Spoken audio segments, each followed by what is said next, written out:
In Tutorial 5, we cover the penultimate step on the path to obtaining your medical license, the temporary medical work permit. Once you have passed the medical language exam, you can apply for a temporary work permit in a specific federal state, often the one where you completed your internship.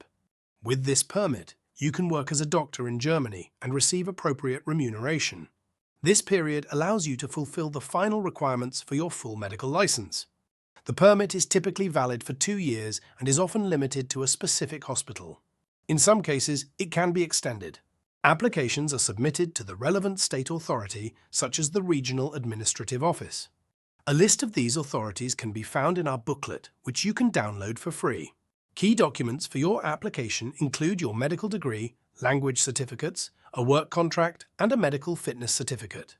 If you wish to move to another federal state during the permit's validity, you must apply for a new permit.